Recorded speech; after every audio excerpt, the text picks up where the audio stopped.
I will be performing Cassius and Julius Caesar.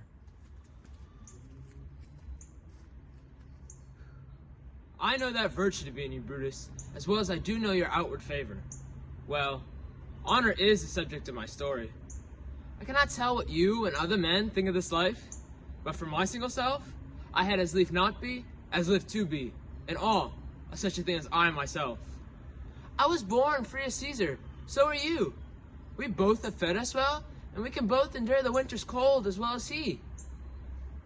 For once upon a raw and gusty day, the troubled Tiber chafing with their shores, Caesar said to me, "Darest thou, Cassius, now leap in with me into this angry flood and swim to yonder point?" Upon the word, accoutred as I was, I plunged in and bade him follow, so indeed he did. The torrent roared, and we did buffet it, with lusty sinews throwing it aside and stemming it with hearts of controversy. But ere we could arrive to the point proposed, Caesar cried, "Help me, Cassius, or I sink!" I, as Aeneas, our great ancestor, did from the flames of Troy upon his shoulder the old Anchises bear, so from the waves of Tiber did I retire Caesar. And now this man has become a god, and Cassius is a wretched creature who must bend his body as Caesar carelessly but not on him? He had a fever when he was in Spain, and when the fit was on him, I did mark how he did shake. 'Tis true, this god did shake. His coward lips did from their color fly, and that same eye, whose bend doth all the world, did lose his luster. I did hear him groan. Aye, and that tongue of his that bade the Romans mark him and write his speeches in their books. "Alas," it cried, "give me some drink, Titinius, as a sick girl." You gods, it doth amaze me. A man of such feeble temper should so get the start of the majestic world and bear the palm alone. I now move on to my second speech a couple lines later from Cassius. "Why, man, doth he bestride the narrow world like a colossus, and we petty men walk under his huge legs and peep about to find ourselves dishonorable graves? Men at some time are masters of their fates. The fault, dear Brutus, is not in our stars, but in ourselves, that we are underlings. Brutus and Caesar, what should be in that Caesar? Why should that name be sounded more than yours? Write them together, yours is as fair a name. Sound them, it doth become the mouth as well. Weigh them, it is as heavy. Conjure with them, Brutus will start a spirit as soon as Caesar.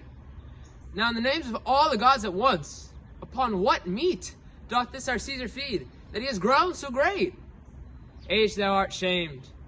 Rome, thou hast lost the breed of noble bloods, when went there by an age since the great flood, but was famed with more than with one man. When could they say till now that talked of Rome, that her wide walks encompass but one man? Now it is Rome indeed, and room enough, when there's in it but one only man. Oh, you and I have heard our fathers say, it was a Brutus once who would have brooked the eternal devil to keep his state in Rome as easily as a king." I will now be performing Mark Antony and Julius Caesar.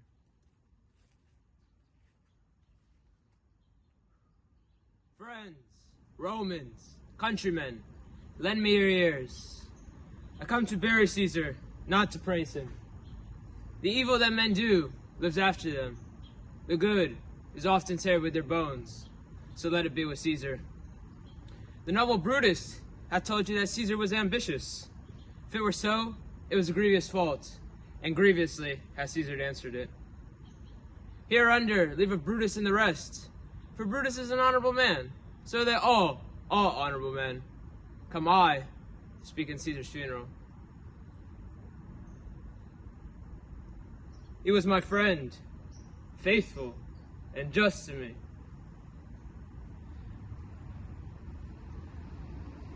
Yet Brutus says he was ambitious, and Brutus is an honorable man. He hath brought many captives home to Rome, whose ransoms did the general coffers fill. Did this in Caesar seem ambitious? When that the poor have cried, Caesar hath wept, ambition should be made a sterner stuff. Yet Brutus says he was ambitious, and Brutus is an honorable man. You all did see on the Lupercal, I thrice presented him a kingly crown, which he did thrice refuse. Was this ambition? Yet Brutus says he was ambitious, and sure, he is an honorable man. I speak not to disprove what Brutus spoke, but here I am to speak what I do know.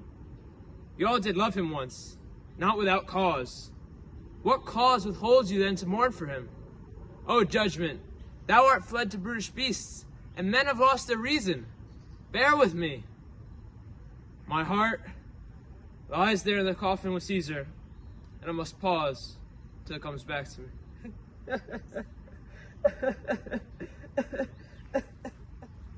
I now perform my second speech for Mark Antony. If you have tears, prepare to shed them now. You all do know this mantle. I remember the first time ever Caesar put it on. 'Twas on a summer's evening in his tent.